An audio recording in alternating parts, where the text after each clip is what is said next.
Hi, I'm excited to be here with you on day 2 of our current house sitting adventure.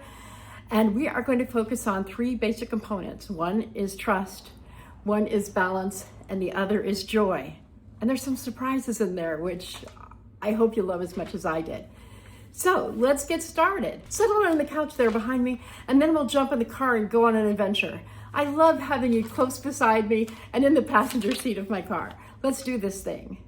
I was awake this morning before my beloved dog, and so I have my co-working set up here, and I have my iPad. It's a mess. There's cords everywhere. It's cord as I figure out the best way to do my work while I'm here. Because that's a big part of this house sitting thing is I'm nomading. So I'm still doing my regular life while I'm enjoying the city that I'm in. So some of you who are in full retirement won't need to set up places to do your work, which for me is mostly writing and getting, publishing. And also I do my writing practice. I never give up my writing practice because that's what keeps things sharp. Also, I'm writing poetry this morning because I'm doing my live shortly, and I'm writing haiku poetry right now. Do you know this lady? That is Judith of Living Life with Judith. And I just finished writing a haiku for her because she signed up for one. I asked people yesterday, if you want a haiku, I will write one for you. All they had to do was comment, and she commented on this video, the live video for today. I know it's so confusing. It's confusing me too. Today is coffee and conversations on the porch today. You can see my little setup there with my tripod. And it is a lovely makeshift porch, don't you think? We enjoy hanging out here on the porch a lot. Well, it's not a porch, it's a patio. But we are making it into a porch for coffee and conversations. I don't have any coffee. There is coffee, but it is flavored coffee, and I am such a purist. So I have a grocery order.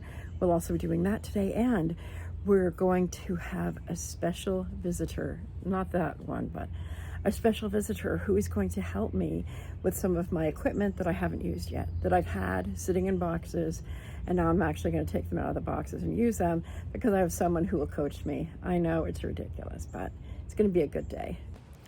Whew, I just finished with my live on Friday, which is coffee and conversations on the porch. We'd use this as the porch, and it was really a lot of fun. The people who got free-written haiku are ones who commented on the posts that I put out, and so we're just going to go with that. I think it might be the most fun I've ever had in hosting a live. Probably because I was doing something I love.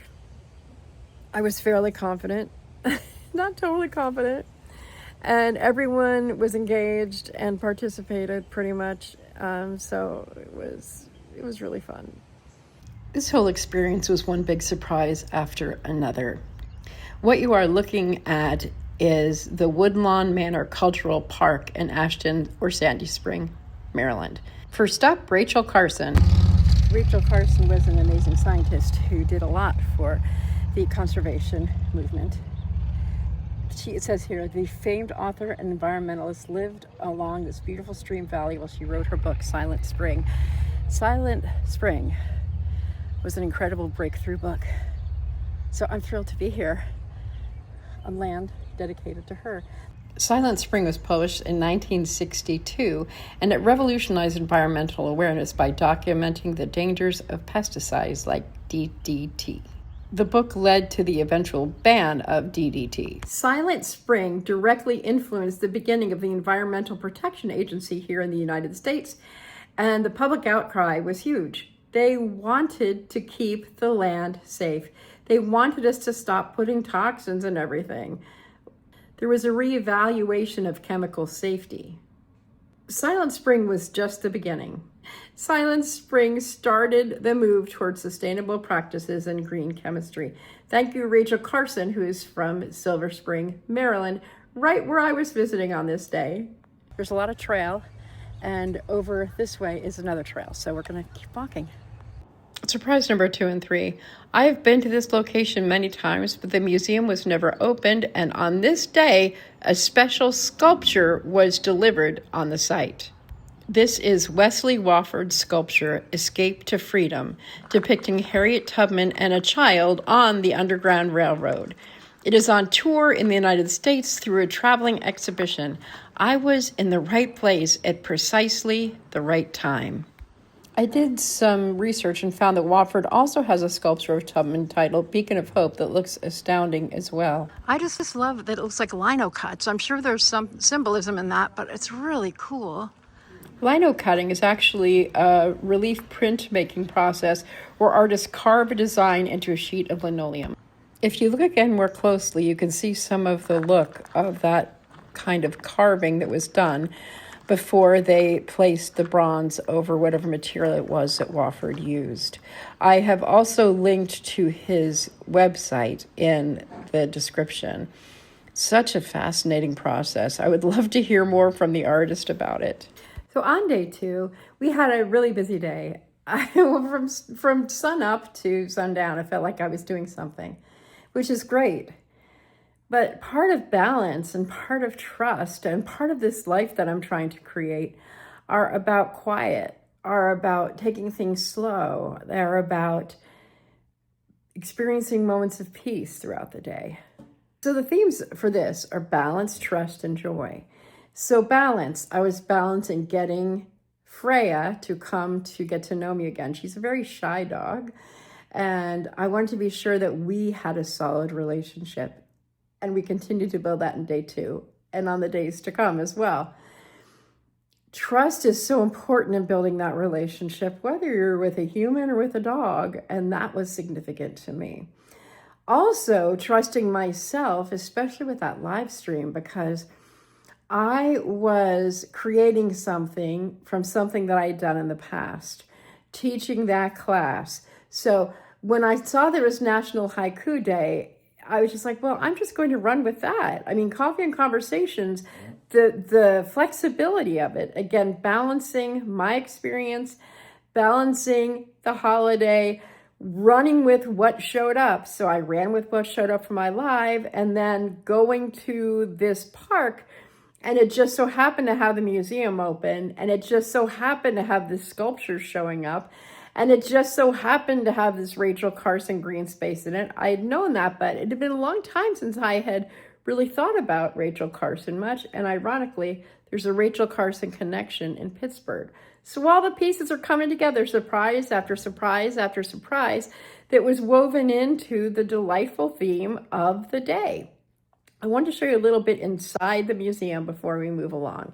Let's go do that now.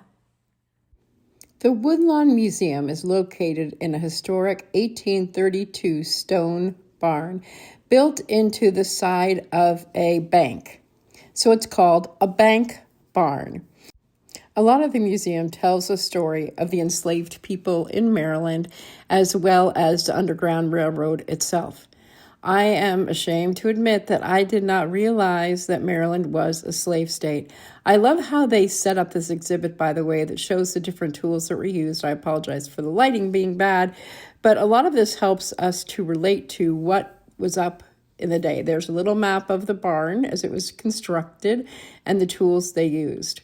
Anything that helps bring these experiences alive are really good for the people who visit later to understand what was going on during the 19th century. The smell of the museum also delighted me, which is strange being in a barn, but this is what it looks like on the ground floor. And this is mostly where they housed the animals and also where they kept some of their vegetables that they grew on the farm. The farm was owned by a Quaker family, and so they surprisingly still had enslaved people. This was not common in Quaker families. Oftentimes they did not have enslaved people, but this household did. In the same place is the National Underground Railroad Network to Freedom. They have an Underground Railroad experience trail here on the same grounds. Hey, I'm impressed you're still with me after being on the couch, going to the park, or getting in the car and going to the park. Now we're going to go double back and talk a little bit about the Friday Live before we close out with our conclusion. I'm so happy you've hung out for this long. I'm curious to know what happened at the park and museum to your frame of thought. Was there anything you saw there that you would like to know more about?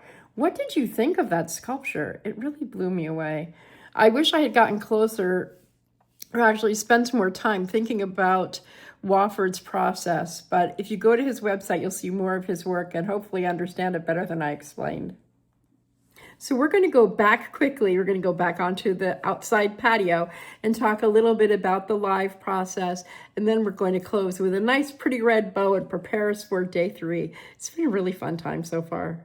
The Friday Lives came from a suggestion from Tracy at Koba's Cattails.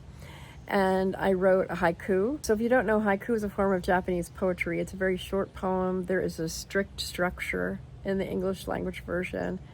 And so I wrote haiku for creators who had commented on the video beforehand. And so I had, I think, 7 haiku that I wrote beforehand. And then as a group, we wrote a haiku together. And then Judith wrote a haiku about me, unbeknownst to me, which was so sweet. I loved it. It was so amazing. So as we are coming back to the end of day 2, I was struck with how I'm continuing to develop this life that I'm creating for myself. This same style of slow traveling, of being in a space for longer than just quick in and out, and really taking my time. Now, this day did not feel like I was taking my time. And it's also a good lesson about being in the right place at the right time and trusting the process. I am going to continue to see lots of great things. I love doing that. But I'm also going to be more mindful about, as I am in each experience, to take my time and rest within it.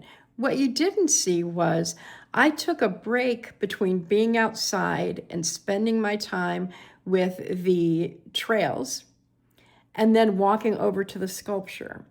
So when I was looking at the sculpture and experiencing the sculpture from a distance and then up close, there was a lot of slow, quiet time. But when I was actually standing by the sculpture up close and videoing, I wasn't as mindful as I would like to be. So for the further down the road on this trip, you'll be seeing more and more of that mindful, slower, quiet pace. And I'm looking so forward to that. In the meantime, thank you so much for being here with me. There will also be more of the questions that you are asking about house sitting and pet sitting. I'm even learning some new stuff myself, so I appreciate you asking those questions. Please keep them coming.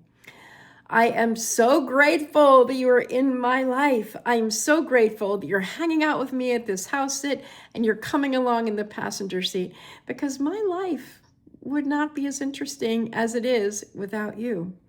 So let's stand by and check out these last few minutes of us deciding what we want to watch next from this channel.